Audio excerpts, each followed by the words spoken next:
Muy buen día, mis apreciados estudiantes. Es un gusto de nuevo estar con ustedes, acompañarlos en esta tercera unidad, en donde vamos a trabajar acerca del sistema general de seguridad social. Siempre lo van a encontrar así: SGSS, o las tres S seguidas: Sistema de Seguridad Social. El sistema de seguridad social está regido por la Ley 100 de 1993. Son apenas 3 años después de nuestra Constitución Política de Colombia. Y recordemos que a raíz de, digamos, que toda la historia que ha tenido, la evolución que ha tenido el derecho laboral como tal, pues antes no teníamos como esa protección constitucional. Ya con la Constitución Política de 1991 la obtuvimos, y ya antes también pues no se tenía derecho a la seguridad social, no se tenía derecho a esa protección, ¿cierto? De una pensión, por ejemplo, de tener servicios de salud, o de tener la protección y el resguardo de los riesgos laborales. Pero a raíz de la Constitución Política pues se obtuvo todo esto, como estábamos estudiando pues en nuestra primera unidad. Ya con el paso del tiempo, pues como la Constitución Política nombra y manda en que el sistema de seguridad social tiene que ser, esa protección de seguridad social debe estar siempre en Colombia y resguardando los derechos, y que es un derecho al trabajador como tal, pues entonces en 1993 se crea esta ley a través del Congreso de la República, la Ley 100 de 1993, que ya es donde la que está creando y regulando lo que es este sistema de seguridad social. Y además de esto, pues es importante nombrar que es uno de los mejores que se encuentran a nivel mundial, ¿sí?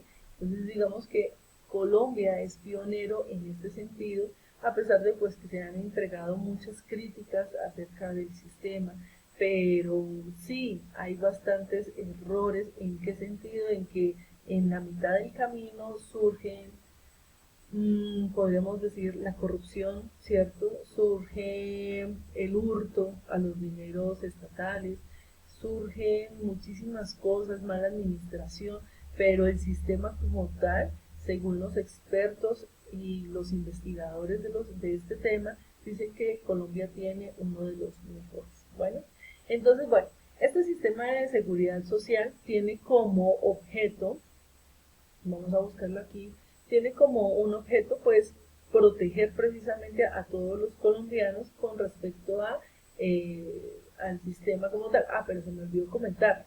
Voy a hablar entonces, primero, un sistema de seguridad social está compuesto por pensión, salud y riesgos laborales, que es como está compuesta la ley 100.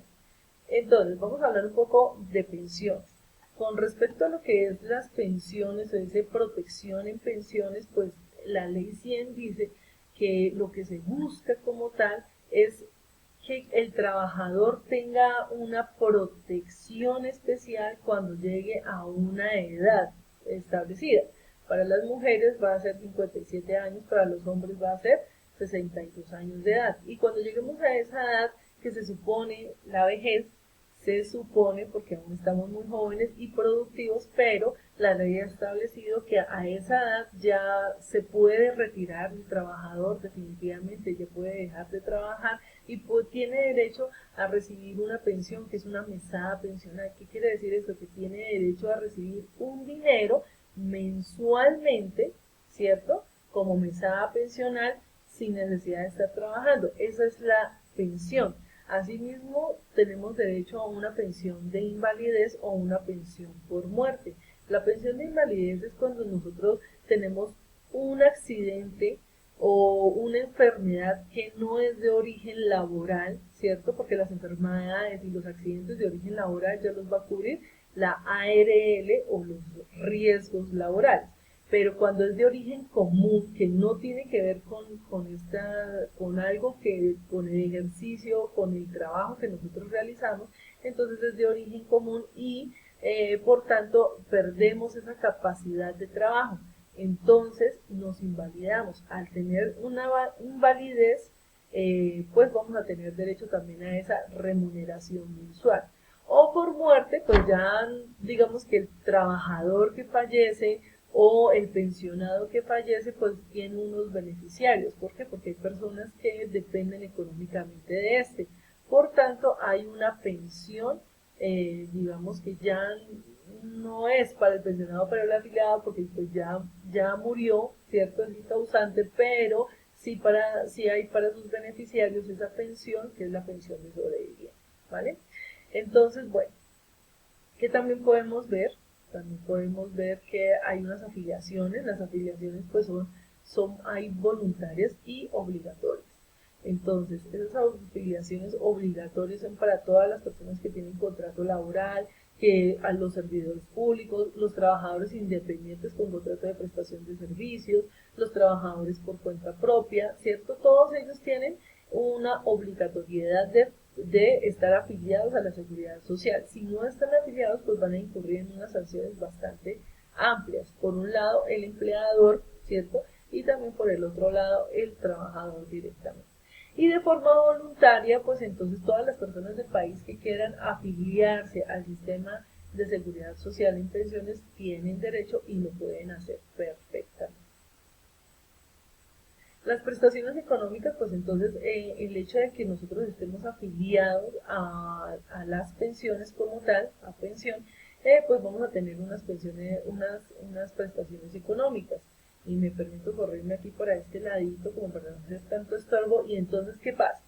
La pensión, prestaciones económicas, como les estaba comentando, pues está la pensión de vejez, está la pensión de invalidez, la pensión de sobreviviente, ¿cierto? Cuando muere, cuando fallece el afiliado o el pensionado, una indemnización sustitutiva o la devolución de saldos, que esta es una prestación económica en el sentido de que si no se cumple con los requisitos para pensionarse por vejez, por invalidez o por sobreviviente, pues entonces tenemos derecho a que nos devuelvan el dinero. Esto es lo mismo, indemnización sustitutiva y devolución de saldos.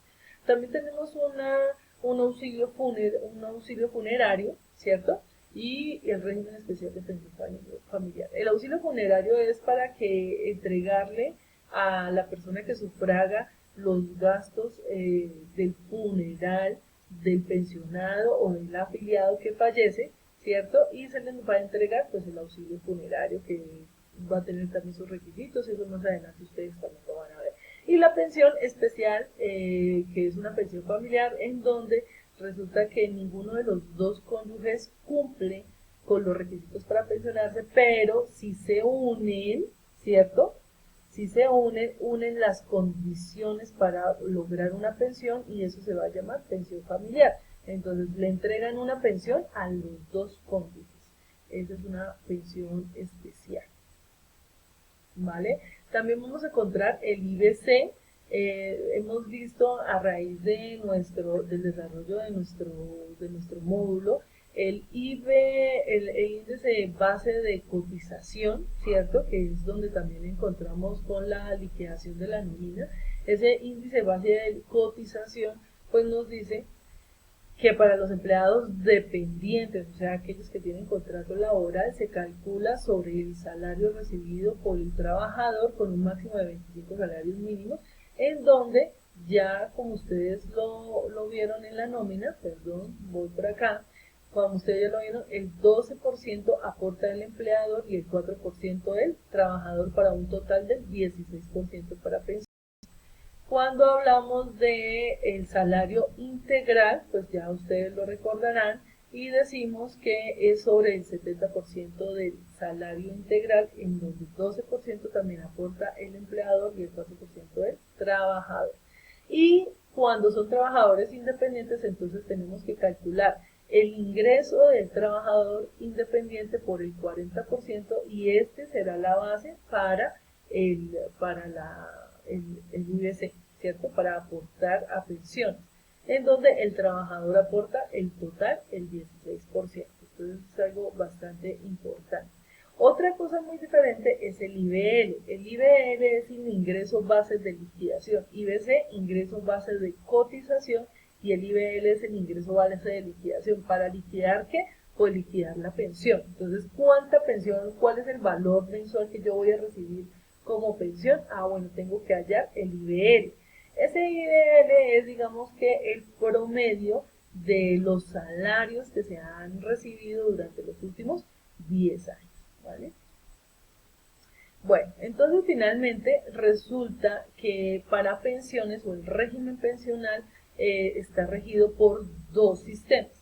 Entonces hay un régimen que se llama régimen de prima media con prestación definida, ¿cierto? Que es un régimen público y está administrado pues por la entidad pública Colpensiones, y un régimen de ahorro individual RAIS con solidaridad, régimen de ahorro individual con solidaridad, me hizo falta ese pedacito aquí en el título, que esos son, digamos que administrados por AFP o administradoras de fondos de pensiones privadas, ¿cierto?